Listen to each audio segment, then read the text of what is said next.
dobrodošli na moj kanal, moje ime je Katja, vi gledate Mom Life Magic, a današnji video će biti posvećen polasku u vrtić, odnosno u jaslice.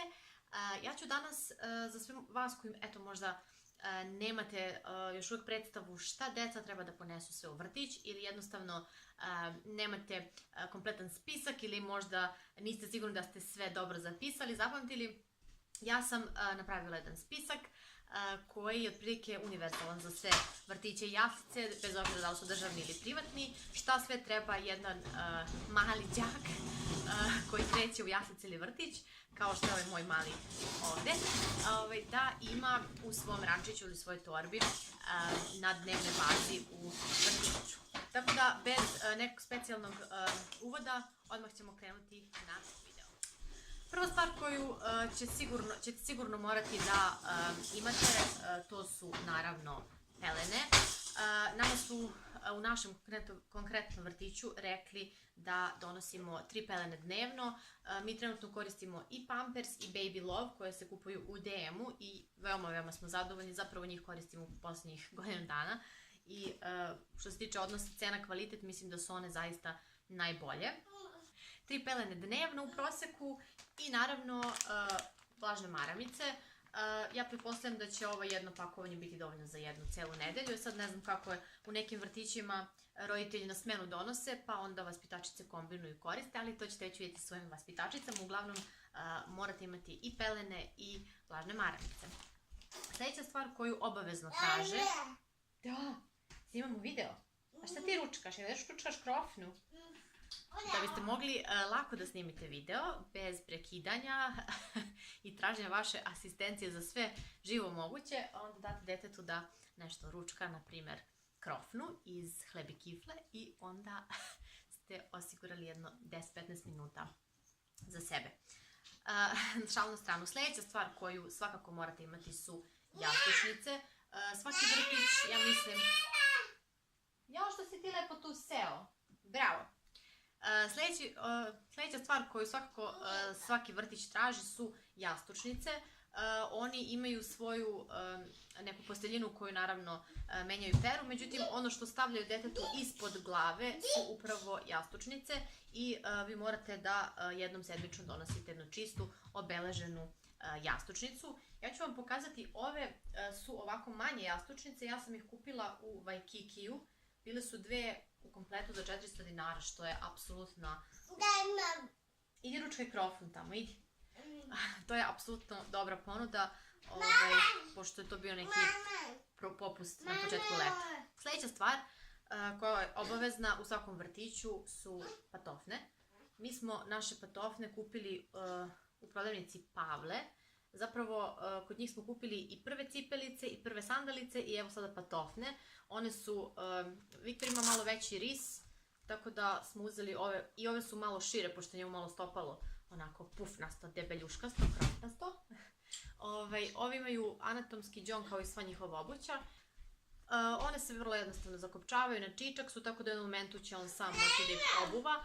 A ono što sam ja tražila i što mislim da je vrlo dobro je to da one budu šupljikave, odnosno da budu više ovaj model kao sandalice, zato što generalno deca skoro 8 sati provode u vrtiću, u cipelicama, odnosno patofnicama, tako da njihova noga se znoji, ne može da diše i ja mislim da je ova varijanta kao sandalica, odnosno što šupljikavija, zaista najbolja opcija.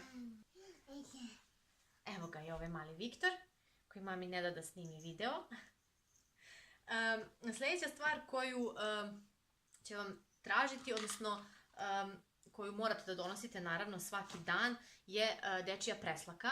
Naravno, zavisi od vremena, da li je napolju toplo ili hladno ili... Uvek je potrebno da imate neki bodić i neki donji deo, odnosno jedan full komplet, odnosno celu preslaku, naravno tu su i čarapice. Ja generalno kada sa Viktorom idemo negde, nebitno da li je to odlazak napolje na ceo dan ili posjeta prijateljima ili putujemo, ja njemu generalno pakujem broj pelena onoliko sati koliko će on biti napolju. Nikad se ne desi, bukvalno nikad da mu promenim toliki broj pelena. ali opet tako ja pakujem pelene, tako da ću ja generalno tako da pakujem i za vrtić. I što se preslake tiče, uvek mu nosim jednu punu preslaku, znači bodić, pantalonice ili šorc i čarape, i uvek nosim još jedan rezervni bodić ili majicu za svaki slučaj. Dešavalo nam se da odemo u tržni centar ili negde napolje i da on u jednom momentu prolije vodu na ceo svoj bodić ili celu svoju majicu i bude potpuno mokar i onda ga presvučem komplet, a onda odemo u restoran i isprlja tu majicu, tako da moramo ponovno da ga presvučemo. Naravno, to se ne dešava uvek i jednostavno za svaki slučaj dobro je to imati. Ono što želim da vam pokažem vezano za pakovanje svih ovih stvari koje sam do sad pomenula je ovaj predivan neseser koji sam naručila preko Instagram stranice koja se zove, čini mi se, Bebin svet. Pronaći ću pa ću ih linkovati. Uglavnom, ove smo mi koristili letos na moru. Ovo je savršeno zato što ovde mogu da stanu i maramice i pelene, a ovde možete da stavite šta god je potrebno od ostalih nekih stvari. Može da stane cela jedna preslaka i može da stane i krema i šta god.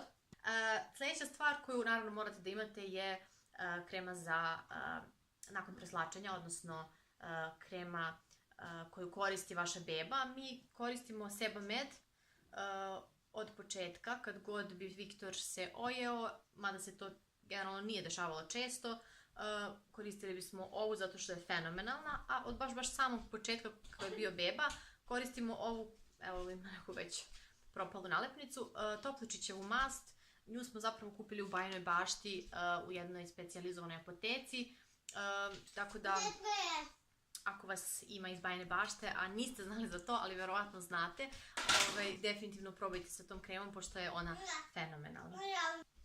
Kad bih vam pokazala šta je upravo napravio, a pokazat ću vam. A šta si to napravio? Sve si to izručio tu, jesi to zeku hranio?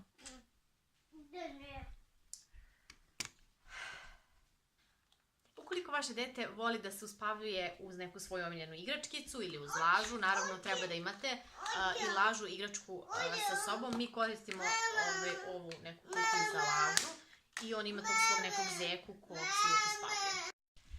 Sljedeća stvar koju ćete morati da ponesete za svoje dete, a koja će morati da bude obeležena, su definitivno flašice za vodu ili mleko, zavisnosti kog je uzrasta dete.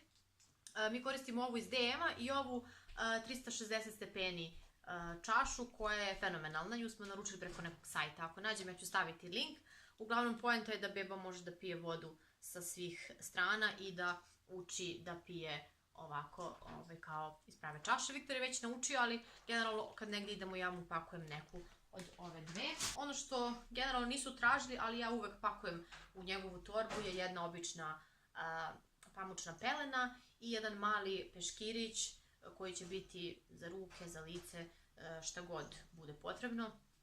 I posljednja stvar, ali ne najmanje bitna, je koferčić, odnosno rančić u koji ćete spakovati sve te njihove stvari. Mi smo se odlučili, zapravo sasvim slučajno, pošto smo ga slučajno vidjeli na popustu u Waikikiju, i uzeli smo ovaj kao koferčić za Viktora.